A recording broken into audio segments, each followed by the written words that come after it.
दोस्तों, आज हमारे समाज में एक नई चलन सी हो गई है। पैसे, कुर्सी और पावर के लालच में चंद नेताओं ने हमारे देश के निवासियों को, हमारे भारतवर्ष के रहने वाले लोगों को जातियों के नाम पे इस तरह बांटने और एक दूसरे से ईर्ष्या करने की बात कर रहे हैं। ऐसा भड़का रहे हैं कि उनको ऐसा लग रहा है कि जातियों को लड़ा के और मैं सब कुछ हासिल कर लूँगा। दोस्तों, ये सही है कि चंद लोग ही ऐसे हैं जो आपको तमाम जातियों के नाम पे भड़काते हैं और वो ये बताने की कोशिश करते हैं कि वही आपके हितैषी हैं, वही आपके लिए कुछ करेंगे। अन्य जातियां जो हैं वो आपकी विरोधी हैं और अन्य जातियों ने आपका शोषण कर लिया है, अन्य जातियां आपका साथ नहीं देंगी। तो मैं आप सभी लोगों से, समस्त भारतवासियों से पूछना चाहता हूं कि क्या आपके अंदर अगर जाति को लेकर ईर्ष्या हो रहा है, जैसे ब्राह्मण को अगर छत्री से ईर्ष्या हो रहा है, या छत्री को दलित से ईर्ष्या है, या दलित को ब्राह्मण से ईर्ष्या हो रहा है, जो मन में एक आग पैदा हो रही है, एक ईर्ष्या, एक जलन पैदा हो रहा है, क्या ये सही है? क्या अगर आप लोग आपस में इसी तरह से तनाव बढ़ाओगे तो क्या भारत देश का विकास हो सकेगा? क्या भारत एक विकसित राष्ट्र बनेगा? समाज का सब हिस्सा मिलकर जब काम करते हैं तो समाज मजबूत होता है, और जब समाज मजबूत होता है तो वो देश मजबूत होता है।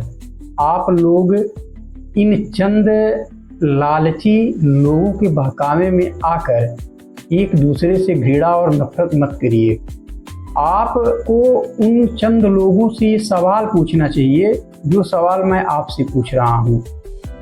आप मुझे एक चीज़ बताइए, क्या आप किसी अन्य जात में गए बिना, किसी अन्य जात के आदमी से मिले बिना, या किसी अन्य जात से बिना किसी सहयोग के आपका जीवन चल सकता है? सपोज करिए आप एक दलित हैं।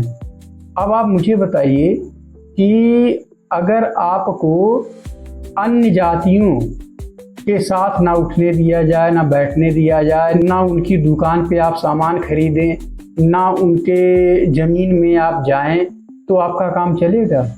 अगर आप एक ब्राह्मण हैं, आप एक क्षत्रिय हैं, और आपको ये कह दिया जाए कि आपको ब्राह्मणों के अलावा किसी से कोई मतलब नहीं रखना है, आप किसी की शॉप पे नहीं जाएंगे, आप किसी के ज़मीन में, किसी के खेत में नहीं जाएंगे, आप किसी से कोई हेल्प नहीं लेंगे, आप अपने घर पे मजदूरी के लिए अपने ही काम करेंगे, किसी अन्य दलित या पिछड़ी को नहीं बुलाएंगे या किसी को भी नहीं बुलाएंगे, तो क्या ब्राह्मणों का काम चल जाएगा?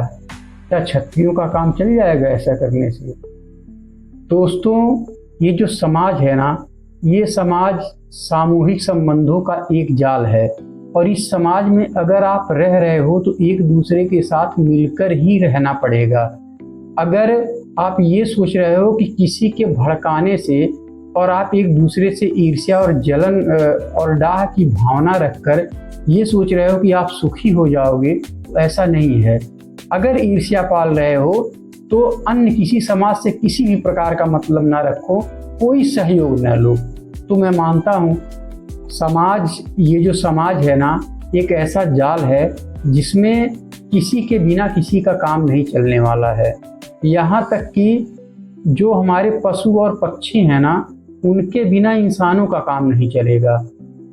इसके बारे में मैं कभी आपसे चर्चा करूँगा, लेकिन मैं आपको यही बताना चाहता हूँ कि इन चंद फालतू के जो नेता हैं ना, ये तो सिर्फ पावर में आने के लिए, सत्ता पाने के लिए और अपनी गरीबी दूर करने के लिए ये सब काम कर रहे हैं, आपको भड़काने का काम कर रहे हैं। इन्हें पावर में आएंगे, सत्ता का पा जाएंगे तो इनके पास पैसा हो जाएगा, पैसा हो जाएगा तो ऐशो आराम करेंगे, ऐश की ज़िंदगी जिएंगे।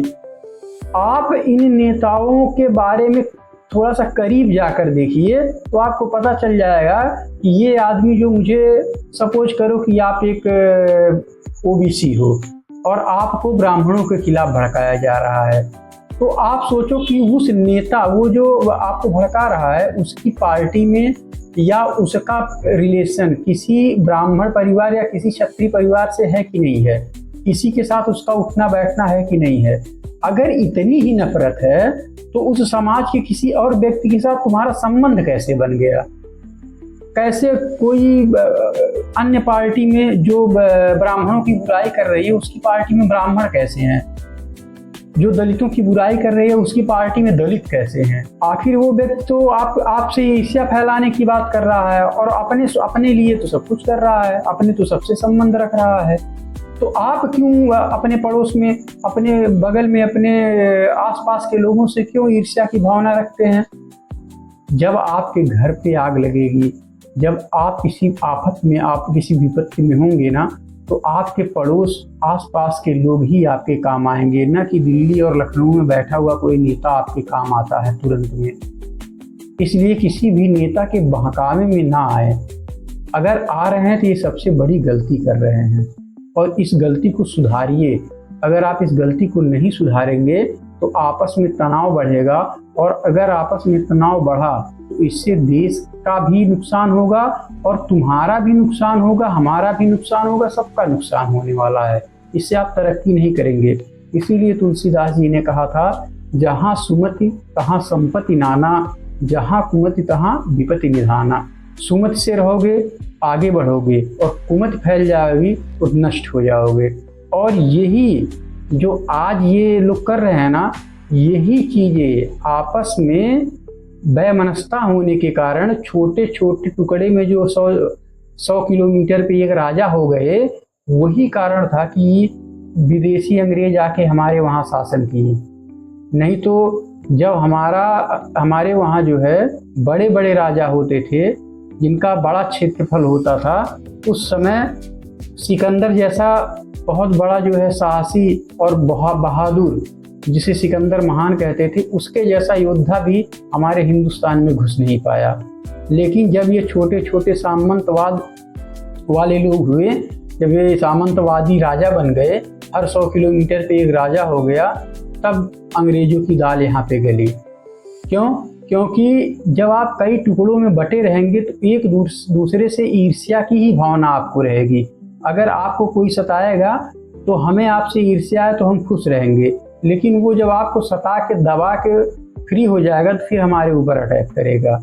यही चीज़ें मैं आपको समझाना चाहता हूँ कि किसी भी नेता के बहकावे में आके आप लोग आपसी जो है सौहार्द को बिगाड़े ना, आप आपसी व्यवहार और रिश्ते को खराब ना करें, क्योंकि ये नेता किसी के काम आने वाले में से नहीं है।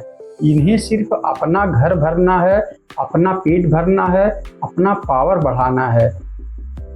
ये किसी से संबंध बुरा नहीं रखते, ये सबके साथ इनका संबंध अच्छा होता है। ये इनकी पार्टी में हर जाति के नेता होते हैं। ये दूसरे जाति को गाली देंगे, उनकी बुराई करते हैं, और इनकी पार्टी में ही उस जाति के नेता होते हैं। इनसे सवाल करो, इनके पास जवाब नहीं होगा देने के लिए। ये ऐसे लोग हैं जो आपको बहकाते हैं, और आप जो है मूर्खता करते हैं कि इनके बहकावे में आते हैं। तो मेरा आपसे एक ही अनुरोध है कि ऐसे लोगों से सावधान रहें और संगठित होके, संयुक्त होके, आपस में बैर भाव को छोड़कर आगे बढ़ने का प्रयास करें। सिर्फ आगे बढ़ें, हर क्षेत्र में तरक्की करने का प्रयास करें। धन्यवाद।